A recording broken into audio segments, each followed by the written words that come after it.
यहाँको शरीरमा विभिन्न कारणले हुन जान सक्ने विभिन्न खालका दागहरू, त्यो चाहे त्यो दाग यहाँको पोलेर भएको होस्, चाहे त्यो दाग काटेर भएको होस्, चाहे त्यो दाग यहाँको अपरेसन गरेर भएको होस्, चाहे त्यो दाग डन्डीफोरहरूले गर्दाखेरि आएको होस्, अथवा चाहे त्यो दाग सानोतिना फोडाफुन्सी सानोतिना पिलोहरू भएर आएको होस्, जे कारणले भए पनि कहिलेकाहीँ मेन्सुरेसन हुने बेलामा यहाँहरूले कनाएर, लेडिजहरूमा विशेष गरेर कनाएर, कहिलेकाहीँ यदि महिलाहरू हुनुहुन्छ र प्रेग्नेन्ट वुमेनहरू हुनुहुन्छ जसको पेटमा बच्चा हुँदाखेरि यहाँहरूको जुन स्किनमा आउन सक्ने जुन डोरा खालका, जुन सेता डोरा खालका दागहरू, त्यस्ता खालका दागहरूमा युज गर्ने एउटा मोस्टली युज हुने, कमन युज हुने एउटा प्रोडक्ट रहेको छ मेडरमा क्रिम।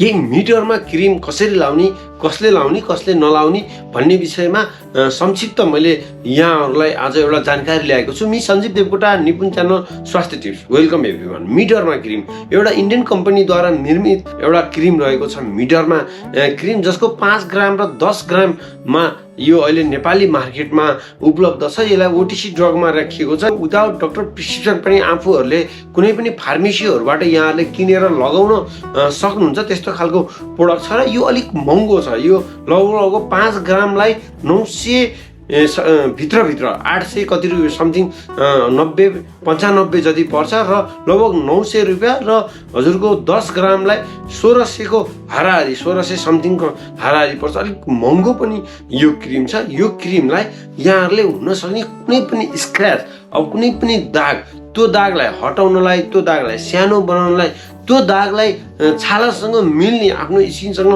मिल्ने बनाउनको लागि यहाँहरूले युज गर्न सक्नुहुन्छ। र यसमा त्यस्ता के तत्त्वहरू छन्, यसमा 2-3टा मात्रै यस्ता औषधिहरू छन् जसले गर्दाखेरि यो प्रोडक्टलाई अलिकति अब्बल गराउने गर्छ। विशेष गरेर एलिक्युम सेफा एक्सट्र्याक्ट भनिरहेको छ।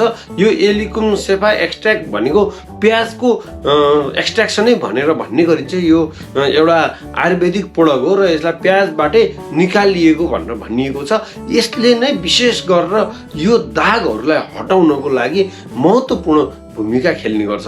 अर्को रहेको छ एलान्टोइन भन्ने एउटा तत्त्व रहेको छ, जो स्किनलाई स्मुथ बनाउने र मोइस्चराइजिङ प्रदान गर्ने काम गर्छ र यसले स्किनलाई रिजेनरेट गर्ने, पुरानो अवस्थामा स्किनलाई लाने काम गर्छ। त्यसै गरी यसमा भिटामिन B5 पनि हुन्छ भनेर भनिन्छ, जसले गर्दाखेरि एन्टिअक्सिडेन्टको काम यसले स्किनमा गर्छ।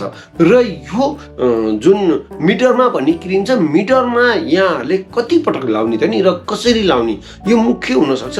यो इफेक्टिभ एरियामा जहाँ यहाँहरूको दाग बसेको छ त्यसमा दिनको 3 पटकसम्म यहाँहरूले लाउन सक्नुहुन्छ।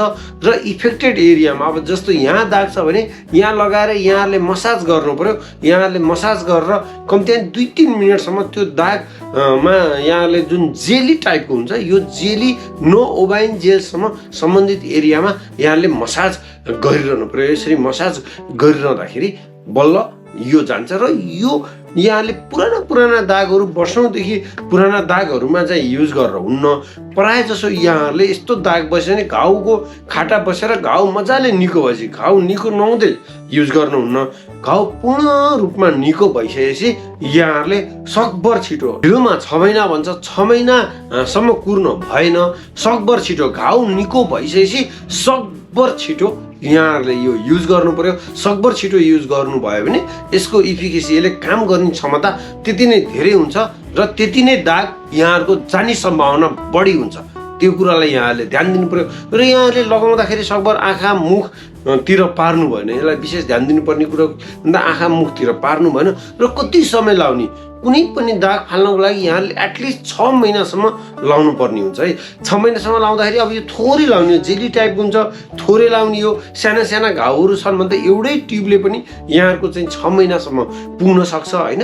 तर अब यदि ठुलो छ भने हजुरको अलिक 2-3टा ट्युबहरू भेट्न सक्छ। तर पहिला यहाँहरूले एलर्जी सेलर्जी हुनसक्छ, पहिला सानो ट्युबहरू लिनु, सानो ट्युब लाएर 1 दिन 2 दिन लगाएर यहाँहरूले विचार गर्नुहोस्। यदि यहाँहरूलाई एलर्जी भयो, यो मलम लाएर यहाँको शरीरमा केही त्यस्तो साइड इफेक्टहरू देखियो, त्यस्तो खालको प्रब्लमहरू भयो भने यो रोक्नुपर्छ। त्यसले गर्दा ठुलो किन्नु भयो भने यहाँहरूलाई महँगो पर्छ। सानातिना घाउहरू छन् भने सानै किनेर 1-2 दिनसम्म लाएर विचार गरेर एलर्जीहरू भएन, केही अप्ठ्यारो भएन भने यसलाई कन्टिन्युसम्म 6 महिनासम्म लाउनु भयो भने मोटामोटी एकदम छिटो घाउ निको हुने बित्तिकै र लामो समयमा 6 महिनासम्म यहाँहरूले दिनको 3 पटकसम्म नबिर्सिकन यहाँले कन्टिन्युस युज गर्नुभयो भने यसले विशेष गरेर यहाँहरूको जुन दागहरू छ, फेरि कालो पोतो है, कतिपय अब महिला दिदीबहिनीहरूले यो भिडियो हेरिरहनु भएको छ नि, कालो पोतोमा चाहिँ होइन, कट इन्जुरीहरू काटिएकी हुनु पर्यो कि त स्क्रच भएको हुनु पर्यो, घसाडिएको हुनु पर्यो, केही गरी पोलिएको हुनु पर्यो, अथवा घाउहरू जुन निचरिएर सानो जुन कालो दागहरू बसिएको छ होइन, त्यसरी घाउहरू काट्दा चिर्दा त्यस्तो खालको घाउहरूमा मेडर्मालाई युज गर्न सक्नुहुन्छ। यसका साइड इफेक्टहरू खासै त्यस्तो आयुर्वेदिक भएको कारणले अब कुनै पनि औषधिहरूले गर्न सक्ने एलर्जीको हिसाबले अब त्यो एलर्जी हुनसक्छ, कुनै पनि मलमहरू कुनै पनि खाने औषधिहरूको एलर्जी हुनसक्छ, स्किन एलर्जी हुनसक्छ, छालाहरू रातो हुनसक्छ, तातो हुनसक्छ, त्यो चिलाउन सक्छ, त्यहाँ बिबिराहरू उठ्नु सक्छन्। त्यस्तो खालको कन्डिसन भयो भने यो युज गर्नु भएन, होइन भने सामान्यतया यसलाई खानु भएन, आँखामा पार्नु भएन, यसको त्यति धेरै साइड इफेक्टहरू छैन। कस्तो लाग्यो मेडर्मा सम्बन्धीको भिडियो? यस्तै इन्फर्मेटिभ भिडियोको लागि, स्वास्थ्य सम्बन्धी जानकारीको लागि मेरो निपुण च्यानल स्वास्थ्य टिप्स यहाँहरूलाई सब्सक्राइब गर्नु भन्ने विनम्र अनुरोध गर्दै आजलाई बिदा हुन्छु। Bye bye.